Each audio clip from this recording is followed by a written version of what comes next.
Hello, fellow peasant, and welcome to this grand video about my experience being an NPC at the world's biggest LARP, the Conquest of Mythodea. By the end of this video, I hope I can entice you into joining the NPCs, because let me tell you, we are so much fun.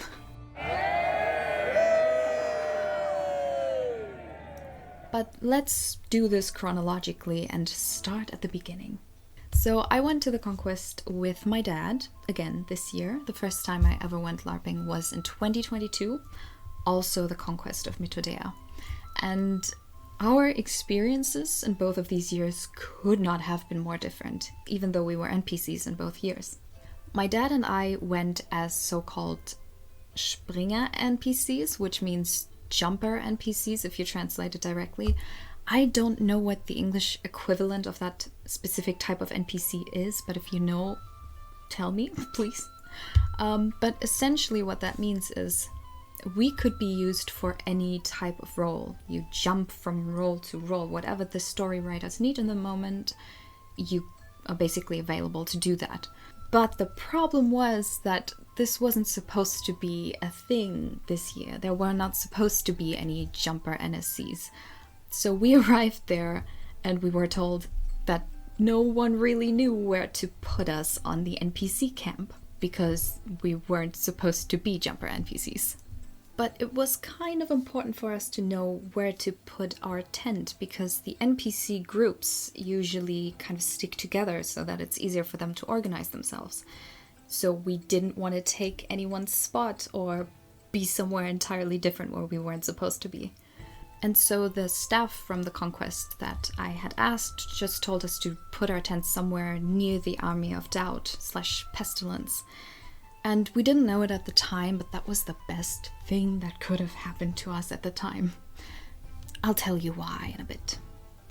So we started building our little camp, which didn't have to be immersive at all, thankfully, because that's one of the advantages of being an NPC. You don't necessarily need immersive tents, at the Conquest at least. Of course it differs from LARP to LARP, but specifically at the Conquest, if you're an NPC, you can walk around however you want in the NPC camp and just have a normal tent.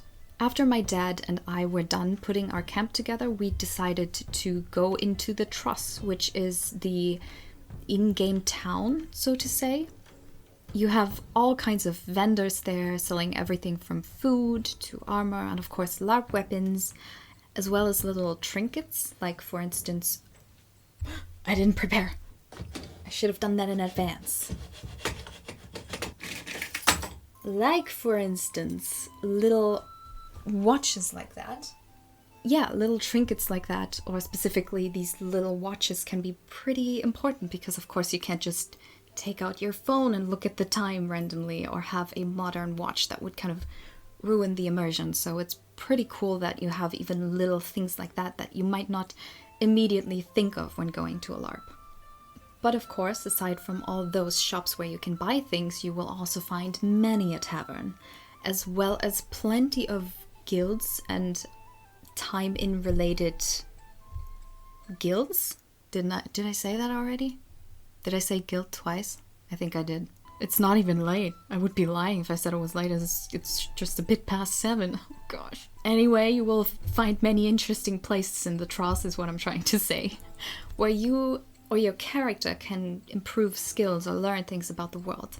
And I haven't even begun to discover most of these places, so yeah, if you go there and just talk to people a bit, you will probably know more than me. Anyway, on our way to the Tross, we had seen the remaining mud puddles from the rain that had fallen days before we arrived. Fortunately, most of it had dried again, and people generally had a good sense of humor about it. Like the owners of this one shop who put up a sign next to a mud puddle at their tent which said, "Orc Wallow, 2 coppers," which I absolutely loved. And also, of course, this wasn't the first time they had to deal with such a rainy weather, so they were pretty well prepared. You could see these metal plates on the ground wherever a lot of people would usually walk, as well as a lot of wood chips that were especially covering all the bigger paths in the Tross so that people could walk better. Big props to the team, that must have taken forever, and thank you so much for putting in the extra work so that we can walk and not ruin all of our clothes immediately. Thank you. Now, as I already mentioned, at that point, the time-in hadn't started yet, which is why you can see a lot of people in the footage that I'm showing you wearing normal clothes. And that was also the reason why I was technically still allowed to film in the Tross, in the time-in area, which of course is an absolute no-go as soon as the game starts. But even though these modern clothes and phones everywhere take away from the immersion, of course, the first night in the Tross is so magical. Like, I absolutely recommend that on Tuesday night, or well, every night, basically, you should go to the Tross whenever you can. But especially on Tuesday night, the Tross feels so alive, and you can feel the excitement of everybody in the air who's just anxiously awaiting what's going to happen in the next few days. And there were even a few performances already in the Tross, like this one fire show that we ran into, which was really cool and kind of helped us get into the vibe a little bit.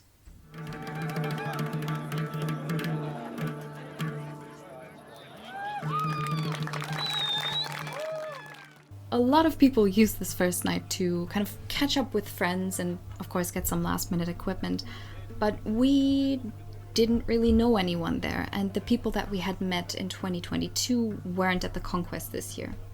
But funny enough, I ended up unintentionally recording some of our tent neighbors that would end up becoming really important to our experience being there this year.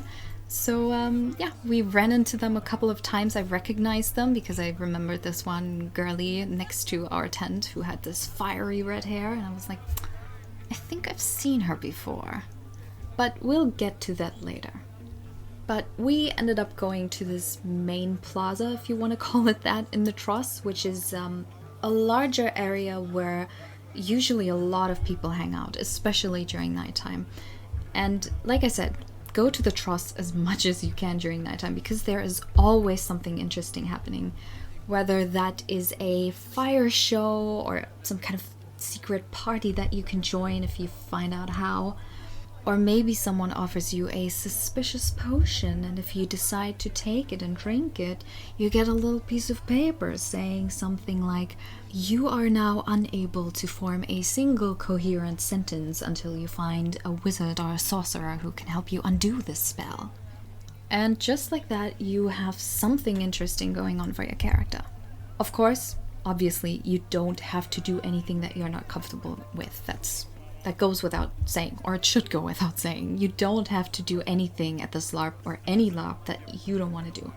But if you just allow a couple of things to happen, it often leads to very, very fun roleplay. And that's of course what everyone is there for. So if you get the chance, do it.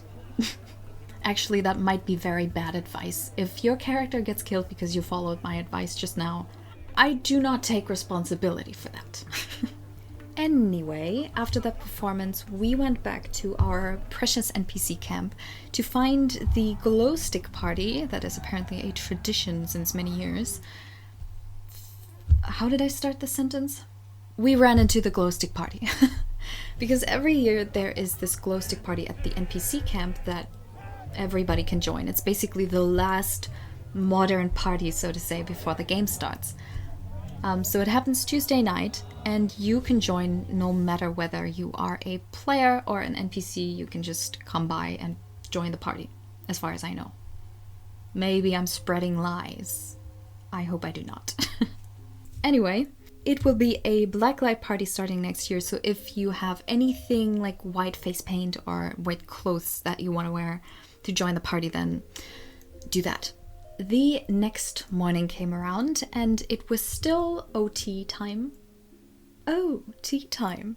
No, which OT in German is the term we use for time out. So the game still hadn't begun. And we found out, thanks to the tent that is at the NPC camp, there's this info tent, so to say, where you can also always ask somebody for help if you need it.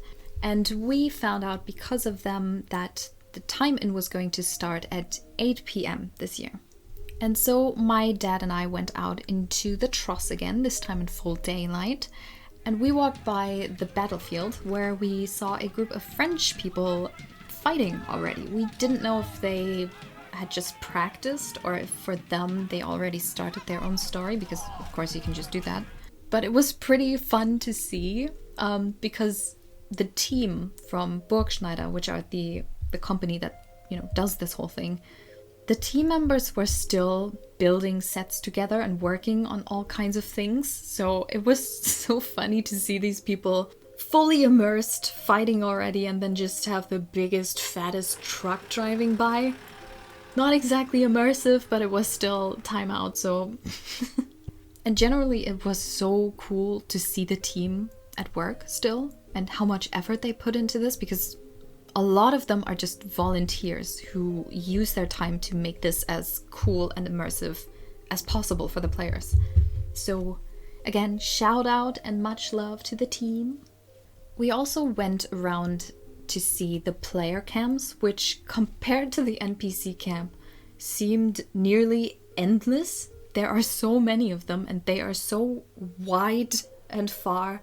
But some of these players have the coolest camps that I have ever seen. So detailed, so interesting, and it makes you just wonder what kind of stories these people and these players have experienced over all these years. That is super fascinating to me. Like, I absolutely get why most people want to be player characters instead of NPCs. I get it. But I think I personally am born to be an NPC. After that, my dad and I went back to our camp, had some lunch, and I ended up overhearing two of the girlies from our neighboring tent talking about video games. And I assume most of you already know that I live and breathe video games, so I was immediately like, these are my people. But I didn't really know how to start a conversation with them because you just never know. I didn't want to be impolite and push myself onto them and be like, hey, I will sit down with you guys now. Let's be friends. I didn't want to be creepy like that. So I stayed away, stayed at my tent. But my dad started talking to one of the men who was also part of the Army of Doubt, next to whom we camped.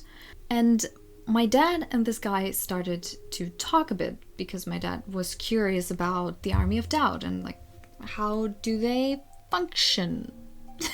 How they work, how do they operate? What's their story and so on. And so my dad and him started to talk. And then the girl with the red hair also took her chair and came over. And she sat down. I immediately used the chance to ask, so, I heard you talk about video games. She then asked me, yeah, we love them. What kind of games do you play? I said, oh, things like Skyrim, The Witcher, Baldur's Gate. She was like, oh my gosh, I love Baldur's Gate. And I asked her, well, who did you romance? And she said, Astarion. And in that moment, something happened. The thing is, if you know someone in your life who gets very excited about all kinds of things, you know that some of these people, when they get excited, tend to hit things.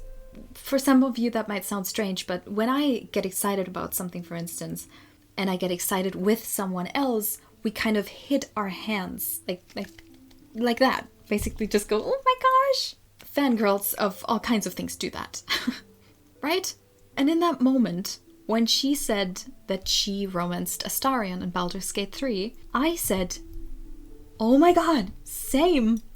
And immediately, we both freaked out, fangirled, and both of our hands went up like that, and we were ready to hit each other's hands like this. And you could tell that in both of our heads, there's a fly. I don't know where it went.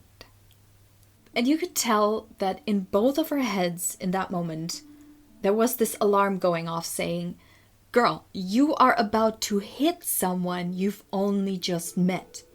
Do you really want to do that?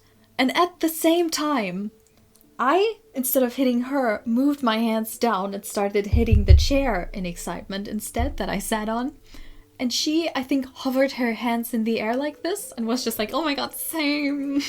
So it was this awkward moment of, oh my god, yeah, same. Looking back, it was so stupid, but also really funny because, yeah, we both bonded so quickly over that we were ready to just act as if we knew each other for years, but both kind of stopped.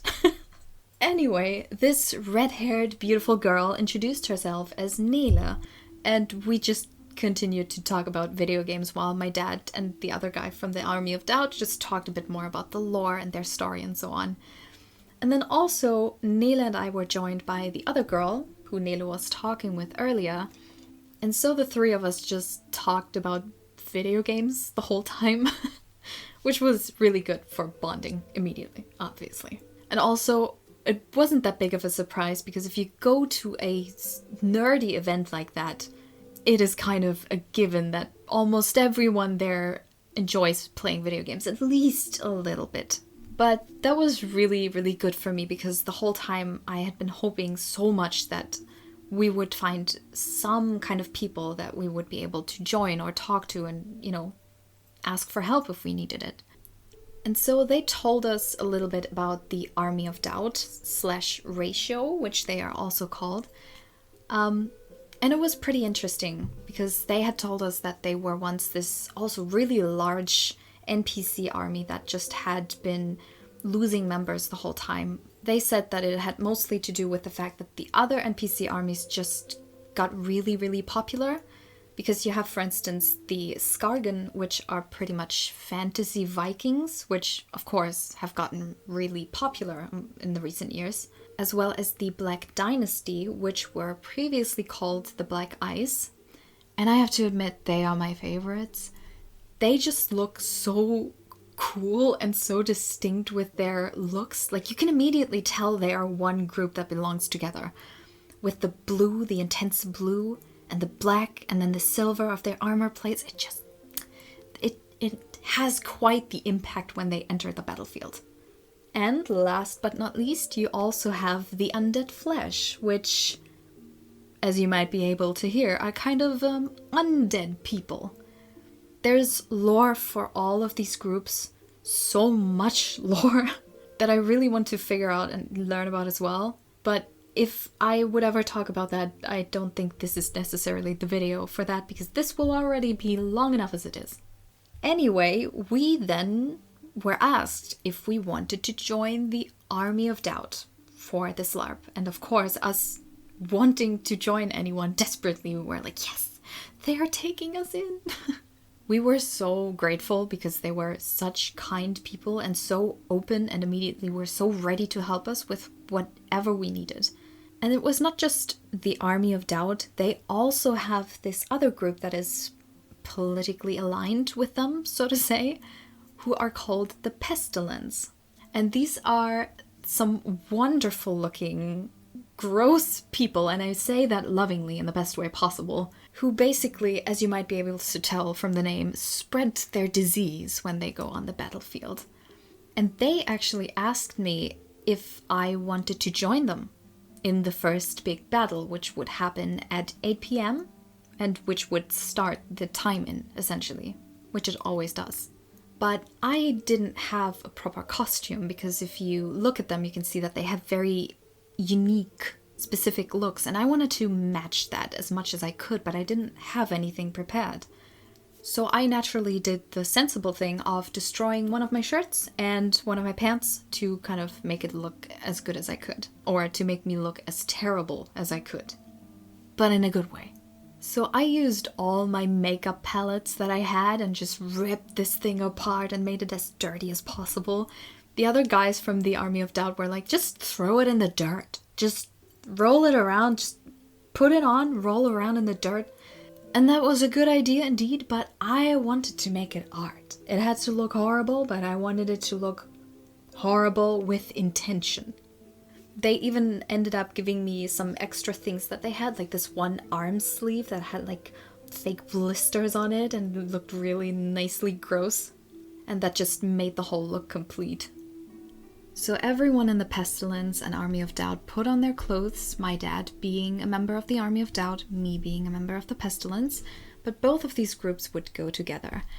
So we prepared ourselves, put on our clothes, tried to get mentally ready for what was about to happen, because suddenly it was 8 p.m. and it was time to get ready for battle.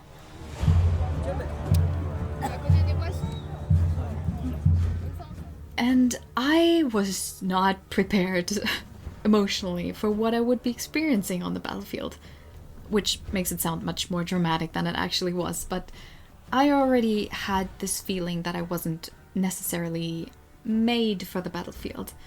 I kind of knew that I would be more of a role player story-wise. I didn't really care much for fighting. But this opportunity was so good. Being able to go out on the field with the Pestilence was specifically good for me because as a member of the Pestilence, I wouldn't have to fight anyone directly. Because the point of the Pestilence, or their job on the battlefield, so to say, is that they go to places where there are a lot of players and a lot of people in one spot, and then basically break all these people up, more or less. Because they are the Pestilence, they are sick, they spread their disease. And they actually have these like water spray bottles, like not small ones, but these bigger water pumps that you hold. And they just spray people with water, essentially spreading their disease. And most players are aware of their role, right? You are not supposed to attack the Pestilence, you are supposed to get away from them.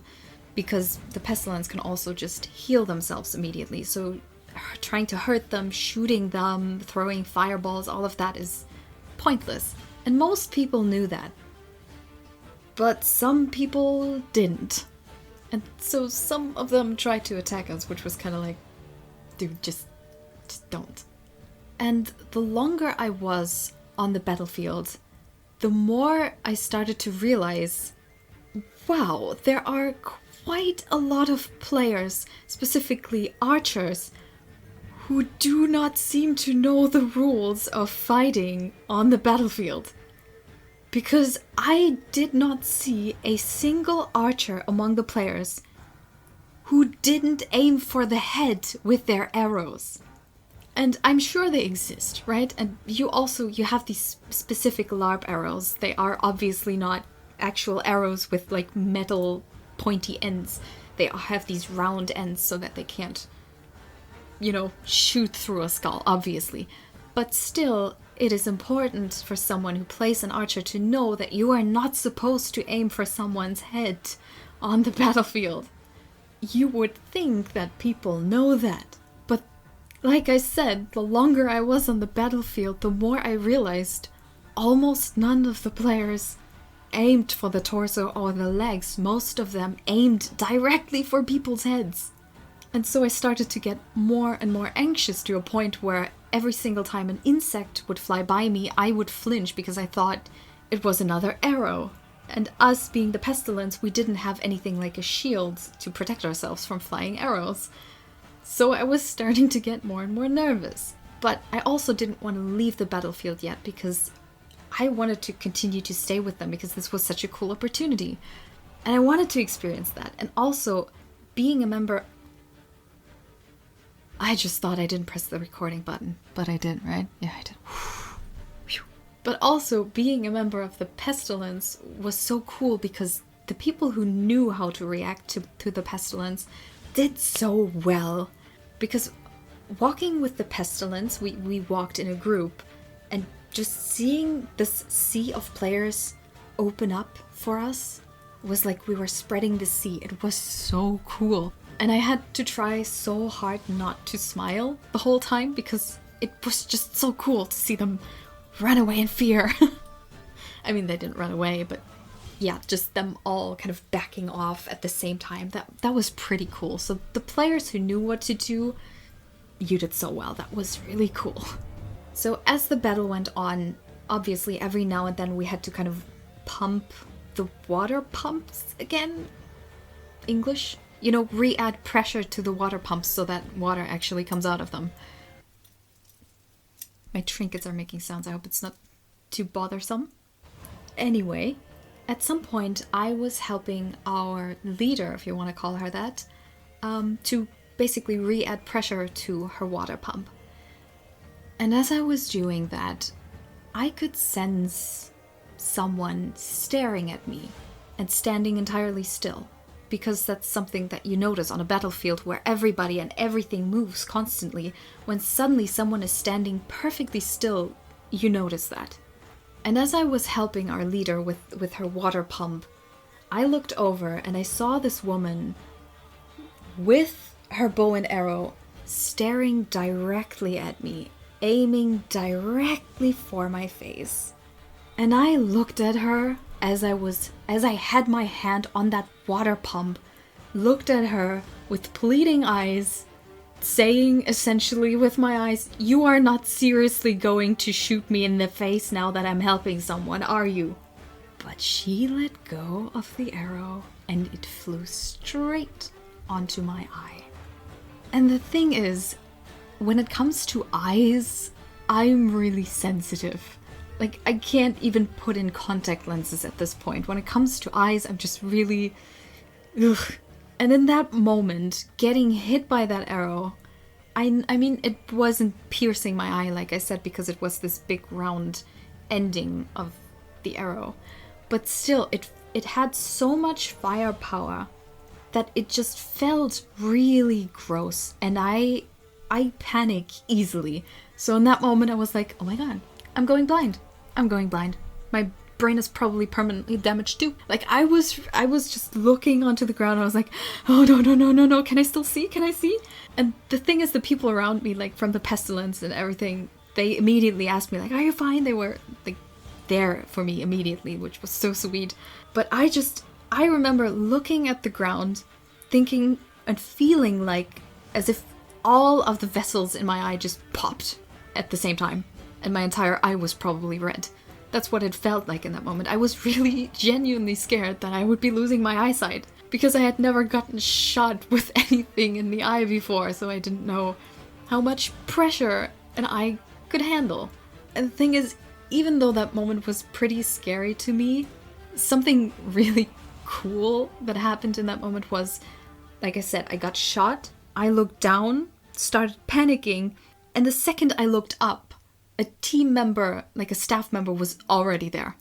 It wasn't like he spawned out of nowhere. It all happened so quickly. I got shot, I looked down, I looked up, and suddenly there was a team member ready to take a look at my eye. And that was so cool because I hadn't even noticed him before.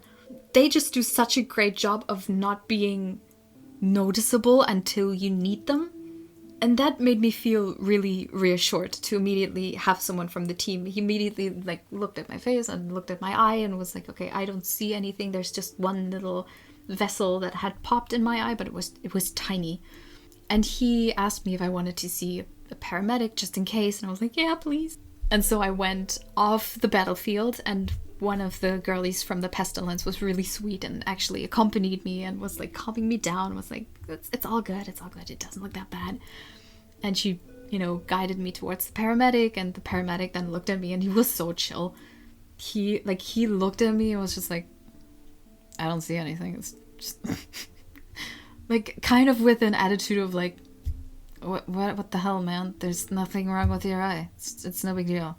And in other circumstances, I would probably not have appreciated this coldness towards my fear and situation, but in that moment, that was exactly what I needed. Him just being like, girl, it's not a big deal, calm down. Because that really reassured me that, okay, I'm not gonna go blind. Everything is fine. But that was it for me when I came to the battlefield. I knew in that moment, okay, I was right about it. I'm not going back here again. At least not until they have a serious, long discussion with all players or some kind of way to confirm that players read the rules of how to shoot with arrows or where to not shoot before they purchase a ticket. As long as that doesn't happen, I'm never going to be found near any battlefield ever again. But that was that, right? I went away from the battlefield. I took a shower to take off all of that gross, like fake blood and everything that I had smeared all over my face. And the rest of the pestilence and the ratio remained on the battlefield for a bit longer. And when they came back and I told them what had happened, they got pretty mad for me because they were like, she should have apologized to you. And I was like, yeah, right. In that moment, I was so focused on my eye and what was going on and whether or not I would lose my eyesight that I didn't even think for a second that, right, she should have apologized. That would have been the least she could have done in that moment. Because if that happens, of course, accidents in LARP can happen. That's normal. But when it does happen, you can easily just do this, which means that you're out of the game, that no one is supposed to roleplay with you in that moment, that you're invisible, essentially. And then go up to someone, whoever you hurt, and are like, are you okay? Did I hurt you? I'm sorry. And that's it. Super easy. So yeah, if something like that happens, you accidentally hurt someone, just a quick sorry and it's all good. So just like that, the first big battle was over, and with it, the time-in had begun. And since it was pretty much already nighttime and Nele and one other guy from the Army of Doubt had some gameplay happening in the Tross, they asked me if... Hey! They asked me if I wanted to join them and basically roleplay with them. And so Nele and I came up with a quick story of how her character and mine knew each other and then headed out. And the guy that we met and played with in the Tross is actually a collector of the Frivolita cards, which are in-game cards that you can collect that depict kind of important characters in this world, like actual people and their characters, in a bit of a provocative fashion, as you might be able to tell from the name of the Frivolita cards. And getting these cards signed is basically the goal that you usually have if you do collect these cards. And he happened to have 2 pretty rare cards that he didn't get signed yet. And I happened to have connections from 2022 and knew that I could potentially get these cards signed. And so he entrusted me with these 2 very special cards, and the whole time, whenever I had them with me, I was so nervous, and I double and triple checked every single time that they were still in place, that they were unharmed, and that no one could steal them from me. Anyway, I now had a mission, and I was so determined to get this stuff done, because when I accept a quest like that, just like in any video game, I need to get 100% on that. And I was so determined, I use that word too often now, and I was so ready to get these cards signed no matter the cost.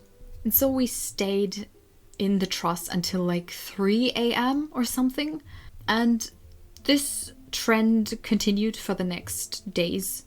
Generally, if you do go to this LARP, or probably any LARP, do not expect to get a lot of sleep. I personally didn't even want to sleep because I constantly felt like I was missing out on something.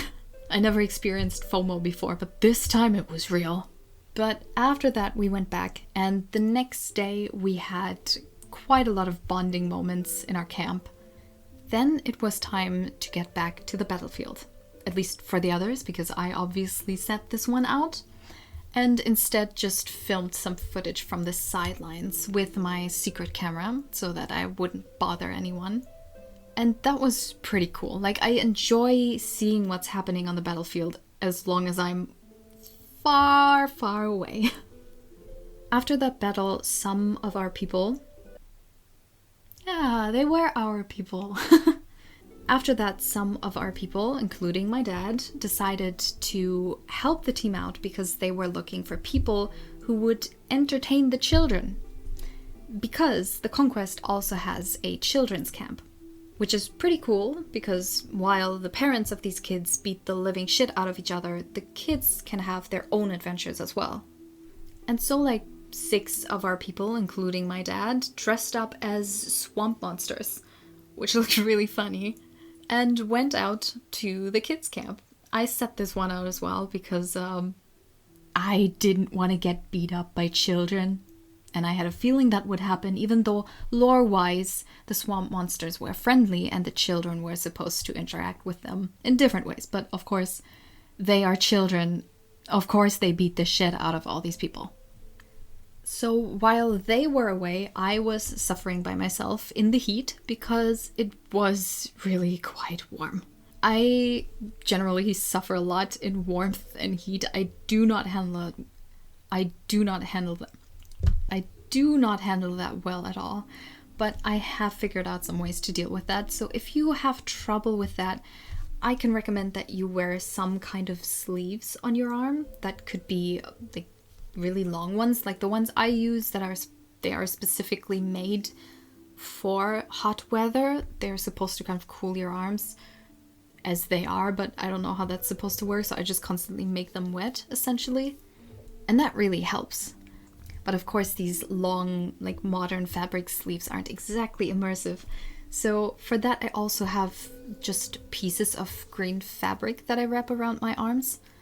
It just looks more immersive and also has the nice side effect that it hides this wristband that you get when you check in at the Conquest.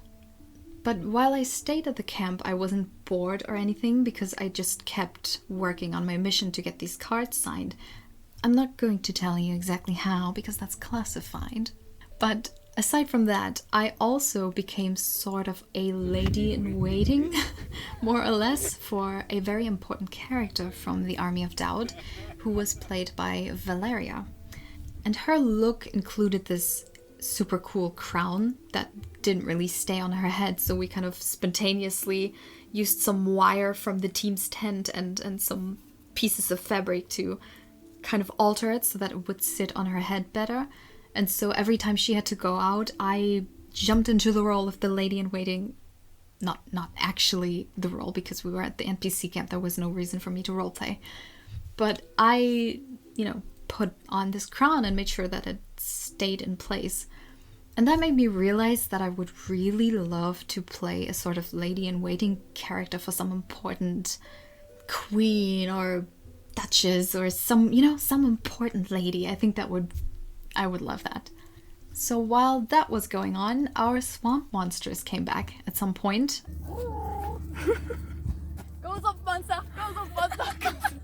They were exhausted and they confirmed exactly what I had feared, which was that the children beat them up. Like the team had made up this whole thing about them being able to give gifts to the swamp monsters because they're friendly, but none of that worked out. That must be so frustrating for the team when they write out the story and all the details and have all the props prepared and just no one listens or knows what's going on. Anyway, after that, Nele and I went to the Fantastica, which is an area located right at the NPC camp. And that area is more or less for visitors, so anyone can go there. You don't have to wear a costume or anything. It is like a little entertainment area and you can watch the battlefield from that area. But it is really small and it only has like a few vendors, some food stalls, and it's not worth going to this event just for that. But I think it's more or less for family members who want to come by and visit friends and family. But yeah, it's nice for the NPCs if they just want to get some food like Nila and I did. That was pretty cool. And sometimes they play nice music there as well, so the vibes are good. After that, a member of the Army of Doubt asked me if I wanted to accompany him and our dear Valeria to this kind of diplomatic mission because she needed guards who would go there with her because, I mean, she could have technically gone alone, but it doesn't exactly look very impressive if you are some important person and there are no guards with you. So of course, me being the strongest and most impressive person you could ever see, I was the perfect person to play a guard. So they did some talking, then came back. Then they were supposed to have this kind of ritual that we were supposed to go to again. So we went there, and then we were told to go back because a person that we needed wasn't there. And that is something that is going to happen in LARP, probably at others as well, but I cannot speak from experience because I have only been to this one. But making plans and these plans then failing or turning into something different entirely, that is going to happen often. So you have to be able to deal with that and to use the extra time that you have for something else then, because that will happen. So we waited some more until Valeria was contacted by one of these people from that camp, from that embassy, essentially. It was an embassy, I forgot to mention that we went to with her. These people contacted her and were like, okay, now you can come back. And I was told by Valeria that we were going to do some kind of ritual, or, well, she was going to do some kind of ritual, but we were just there with her. That was all I knew. And so we went there, again, me and this other guy as her guards. And at that time, the sun was already kind of going down, so it wasn't as hot anymore. But most importantly, that really added to the atmosphere. Because we came there, I had no idea what to expect. We came there and it was basically a large group of French people, but they spoke English with our Valeria. And they had this one guy just lying on this surface.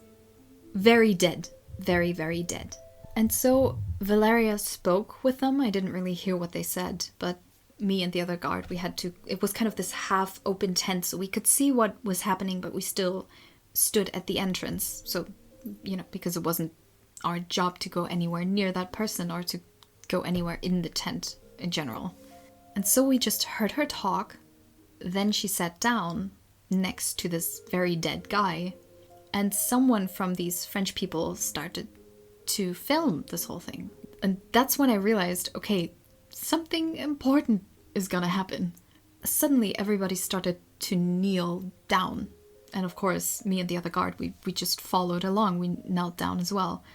And Valeria performed this ritual, and it was so cool because the guy who played the dead guy was also playing along so well. It was so cool because she did some kind of incantations. Is that the word?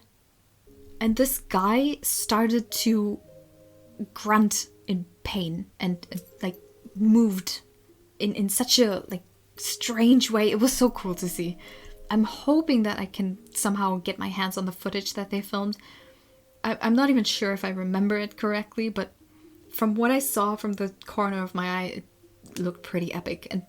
And that whole thing was so cool to see how Valeria acted in this whole scenario. How the dead guy acted, not dead guy, but, the not dead guy. Everything, the vibes, the ambience, how everybody played along, it was so cool. And generally just Valeria, the character that she played, she portrayed this character so well because she's really tall, naturally, and has this calm and quiet demeanor. And unlike me, she actually takes a second to think before she speaks, which just makes her seem even more eloquent. And so that role was just made for her. It was so cool, and that's why I loved playing a character that was somehow near her, whether that was me pretending to be her lady in waiting or me being her guard. I was like, yeah, that's a lady I can follow. Like, I really admired her. The whole thing was so cool. So after that, we returned to our camp, and our Swiss tent neighbors were barbecuing for everyone. And at this point, we already had bonded with most of the people from the Army of Doubt and the Pestilence, and we were kind of this group. We would just sit together and barbecue and just talk about all kinds of things. And the vibes in the NPC camp in general are so good, so loving and open, and everybody is so ready and willing to help wherever they can. So the fear that I had at first of not knowing what to do, not knowing where to go, was completely unnecessary, because you just have to be open and talk to people and be like, hey, I don't know where to go, or I don't know what to do, I don't know who to talk to. And as soon as you do, people are so willing to help you, to go out of their way to help you. Like, everyone there, at least everyone there that I've met. Of course, you have other people there too, probably, but I personally think so much love for the NPCs, because They were so willing to help us, not just from the Army of Doubt and the Pestilence, but everybody. Even in my mission to get these cards signed, I, at some point, went around the NPC camp, specifically went from Black Dynasty member to Black Dynasty member to be like, hey, I'm looking for someone. I need help. If you see this person somewhere around, just could you let me know? Thanks. And everybody was so willing to help me, and that was so sweet. So if you need help, if you want to talk to someone, just do it. People are so willing to help. You just have to let them know that you need help. But like I said, the vibes at the camp, specifically shout out to the Undead Flesh. I didn't really have any reason to talk to any of them because we just didn't have any connections to them. But I loved watching them, even just from afar, because they are so freaking cute.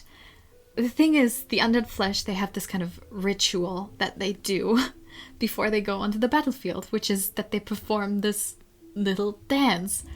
And it is the cutest thing I have ever seen in my life.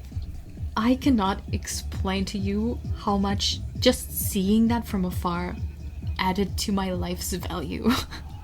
That just improved every single day. Every time we saw it, put a smile on everybody's faces. The next morning, Valeria arrived with some very interesting news. The story writers of the Conquest had decided that this year was going to be the official end of the Army of Doubt and the Pestilence. That is, of course, something that can happen. If you're an NPC and the story writers decide that something happens to you or your entire group, then you have to live with that, of course. That is the job of an NPC.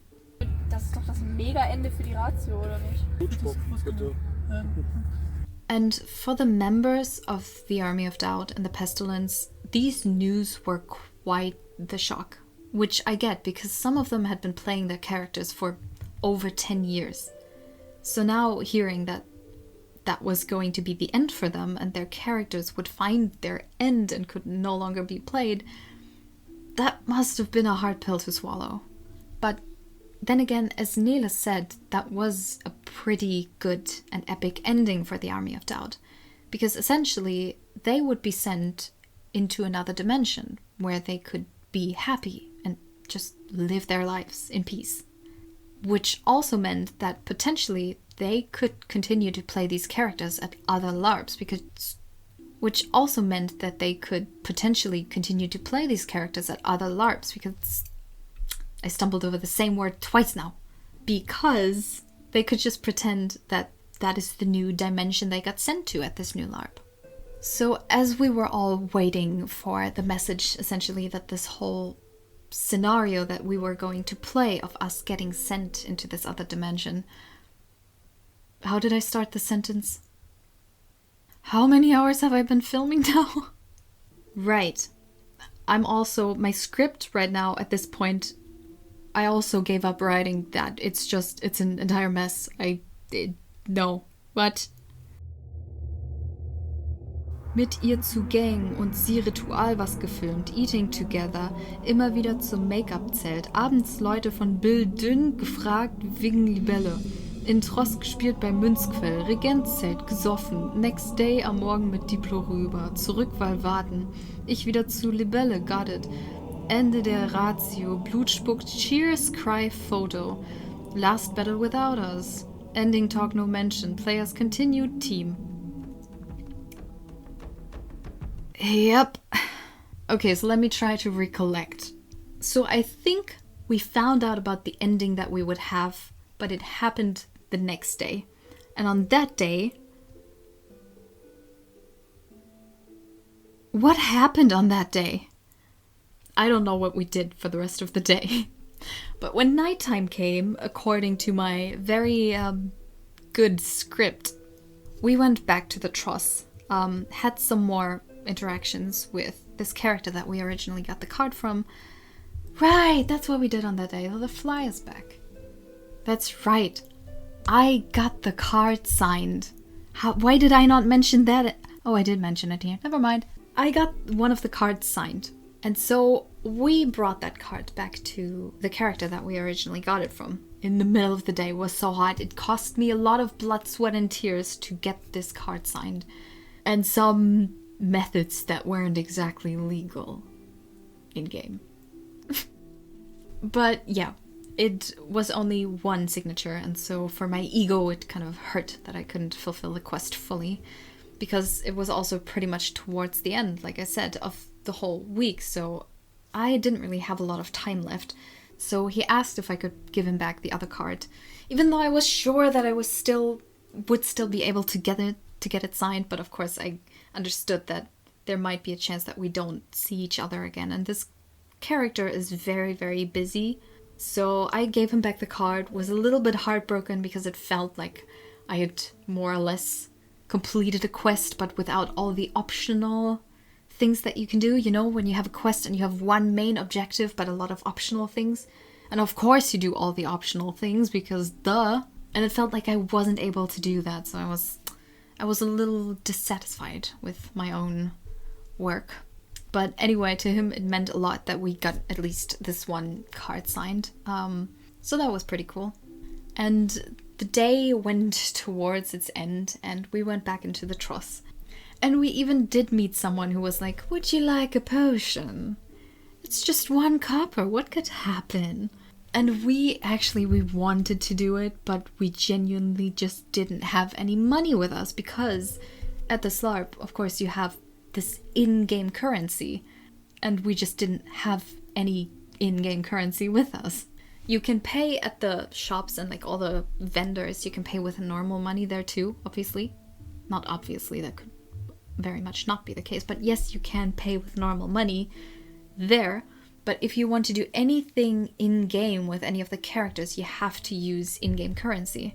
And it would just have cost us 1 copper, and we made quite a bit with getting this card signed. Like, we got a reward for that, which was a lot of copper, but we didn't have it on us. But I am so curious. I wish I could have found out what would have happened if we had just taken this random potion from this random lady in the middle of the night, in the middle of the Tross. It would have probably been really fun. So next year, that's my mission. Just take everything from every stranger and see what happens.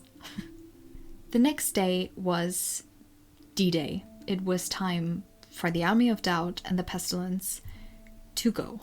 So all of us together, all the remaining members of the Ratio / Army of Doubt and the Pestilence, went back to this embassy. Oh, we went back to the embassy because it was time for the final ritual to happen. And that included 4 of us having to spit blood. And of course, I volunteered for that because, yes, I want to do that.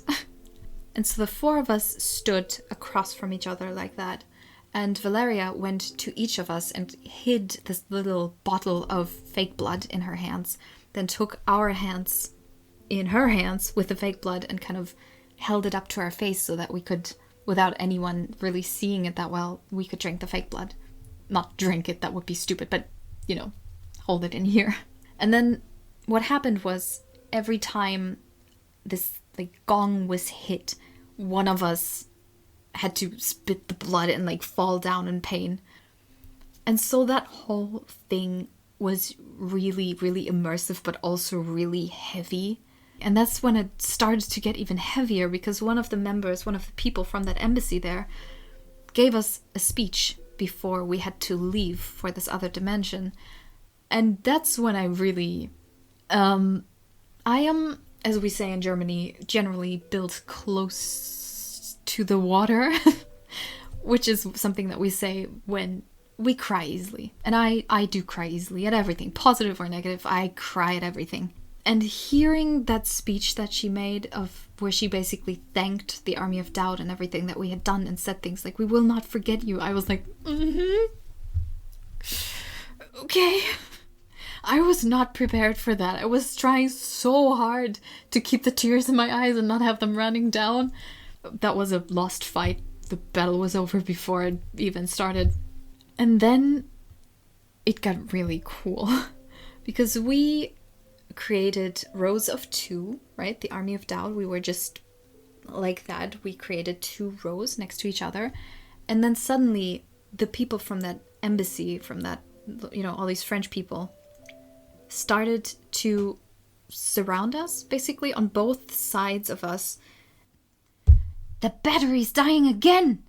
So, anyway, they surrounded us on both sides to guard us.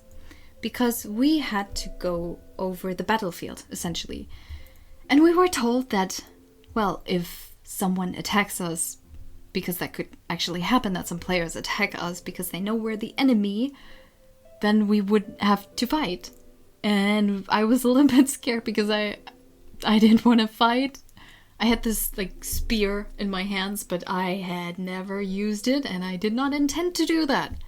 But I didn't have to worry, actually, because we were surrounded by these people and they guarded us, which was pretty cool. And so with them, we walked over the battlefield and it was just completely silent. And it was this heavy silence, but also this, I don't even know how to describe it. It was kind of sad that nobody was really there to see it. To witness that happening, but also I was glad because nobody attacked us, and that was the most important thing for me in that moment. But we were led by these people over the battlefield towards where the battlefield ended and the path towards the NPC camp began. That was essentially where the portal would be created. And when we arrived there at the portal, there was just this cloud of fog. Some team member, I think, just created this fog cloud. I was really focused not to cry in that moment, so I didn't really pay that much attention to it. But it just was really cool because we had this wall of fog in front of us, and then our most important character in that moment, who was responsible for opening this portal, had this artifact in her hands, and she opened it, and that basically opened the portal, and then we went through it, leaving behind the people that had protected us before. And then we just kind of walked into the NPC camp pretty quietly because, it was pretty emotional. And we didn't go into the camp as one group because we were kind of scattered. Some people were just walking more quickly. You could tell that they needed to be alone in that moment, so they just went ahead. And then something happened that I found really, really, really cute.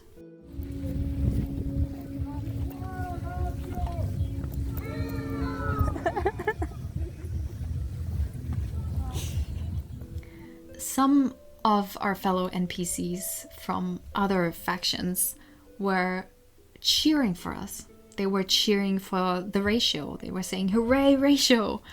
And I don't know if that's something that the NPCs do amongst each other when they see one of the groups returning from the battlefield, that they just cheer them on, or if it was because they found out what had happened to us and that's why they cheered us on.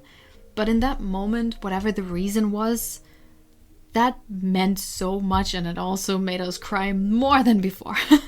That was really, really sweet. So to whoever among the NPCs did that, to whoever cheered for us, that was very, very sweet. But yeah, we just got back to our camps, sat together, talked a bit, tried to distract ourselves. The others having to do that more than me, of course, because I was relatively fresh, so even though that was heavy for me and sad for me too, I was, of course, not nearly as attached to the Army of Doubt as the rest of the members were. So after that, the final big battle happened, without the Army of Doubt, of course, because we were gone. But we stayed at the camp, and I think we barbecued together again. I'm actually not sure. My memory fails me yet again. But after that, after the final battle, the final big talk happened. Because the NPCs have this kind of gathering at the beginning and the end of every Conquest of Mythodea, where they get together and they talk, in the first one, of course, about what is going to happen, and in the last talk they recap everything that did happen. And I mean, the Army of Doubt wasn't mentioned in the first talk at the beginning, but then not being mentioned at the end talk, and not even one sentence of like, hey, by the way, the Army of Doubt is gone now. That was kind of sad. Like, again, it didn't have that much of an impact on me as much as it did on the others who were like, really? Not even one sentence? But here are some clips, again, with subtitles from the ending talk, because it was quite fun.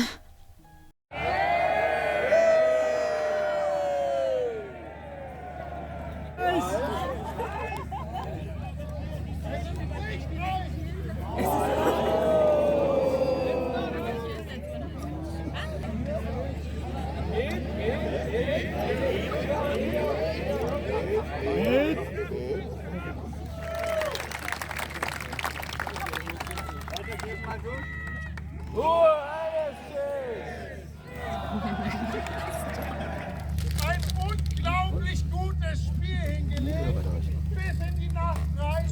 Das war Wahnsinn und das haben wir auch als Rückmeldung von den Spielern. Geiler Scheiß, Leute!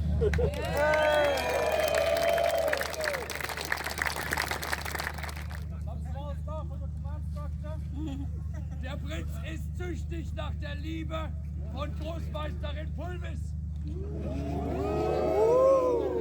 Ist das gut? Ja. Das klingt unanständig. Wir sind der Sturm! Oh mein Gott. Wir sind der Sturm! Ich dachte, komm, das ist so lustig. The tradition to cut the hua in the end. So do it please all together with me. Hua Julian! Hua Julian! Hua Julian! Hua Black Dynasty! Hua Julian! Hua Black Dynasty! Hua Black Dynasty! Hua Dead Flash! Hua Dead Flash! Hua Dead Flash! Hua Dead Flash! Hua Skagen! Hua Skagen! Hua Skagen! Hua Skagen! Hua NPCs! Hua NPCs! Thank you! Again! Next year! Hua Julian!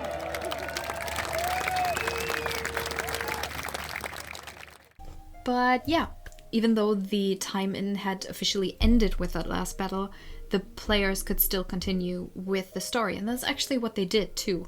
And at some point we saw fireworks from the NPC camp, because we of course weren't there. But it was pretty cool because in that moment I filmed the NPC view that we had. But then shortly after the conquest, the trailer for next year had dropped, and in that we saw what had actually happened when these fireworks went off, these like really pretty ones. And I'll just show you guys this little clip that I made of the comparison of what we saw versus what the players saw. Oh. And discover new horizons.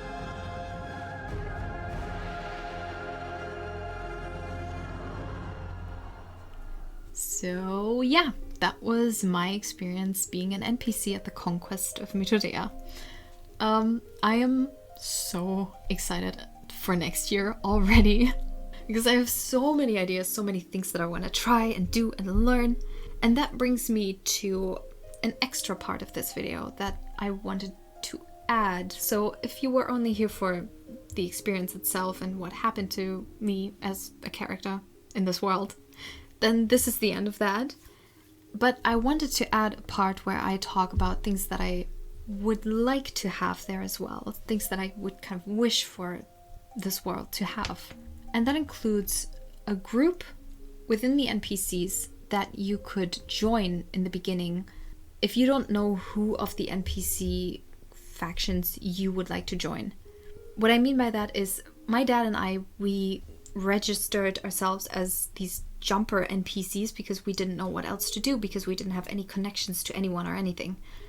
And so if there would have been a way for us to be like, hey, we want to be NPCs for one of the bigger factions, but we don't know anything about them yet.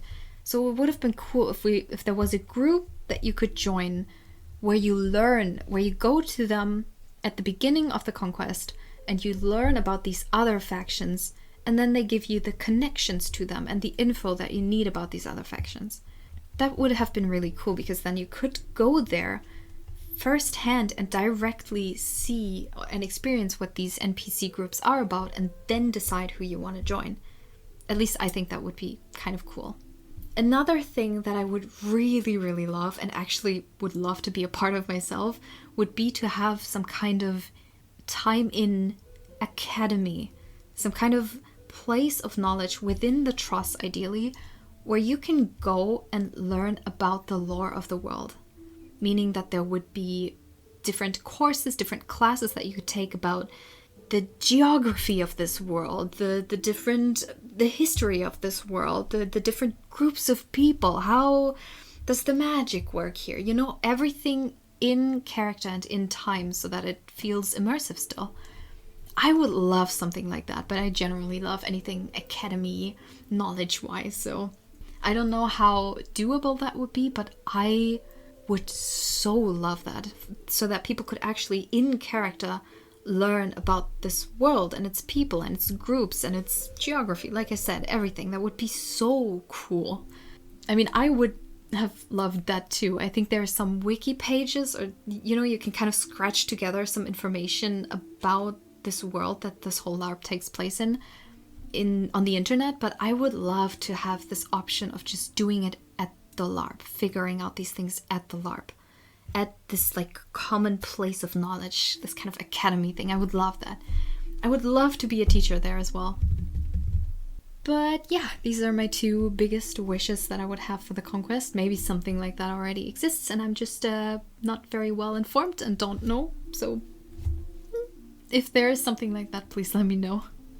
I have also written down to give some tips. I think that's, again, something for another video, but something that I would like to say to you, especially if you're from America and you don't want to go to the LARP alone, but you want to go as a player, I can refer you to Skilltree, which is one of my all-time favorite channels, because they have their own player camp now that you can join, and there you can be whatever character you want to be. So I will put the details, the links to their channel and where you can get all the information for that in the video description. If I forget it, please remind me of that. But yeah, you can join them that way, of course. But if you want to join the NPCs, then I will try to find out if there is an easier way to do it. But I think you have to message them directly, like each of these groups, and just ask if you can join them. And I don't think anyone is going to say no, but yeah, that's why I said it would be cool if you had the option to go as an NPC and then decide who to join at the event itself. So yeah, that is the end of this video. I hope you found it somewhat entertaining. If you're still here, you probably fell asleep. That's fine. Thank you so much for watching, and I hope to see you somewhere on this channel or any of my others. And yeah, I hope you have a wonderful day. Goodbye. What kind of ending was that? I didn't prepare an ending or practice anything, but yeah, this is... Ooh.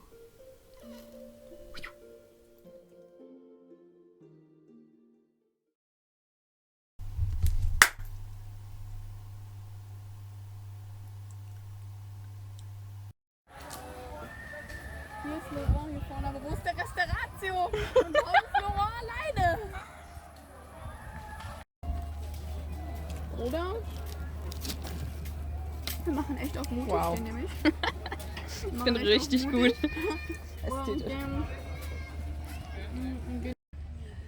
Er braucht ein bisschen. Ja, oh mein Gott, Wo ist er hin? Oh, da! Er ist Da! Oh, er ist unten am Blatt. Da! Er ist eingezogen. Oh mein Gott. Ja, mein Stab ist jetzt zu Hause für einen Raucher. Ja. Nein,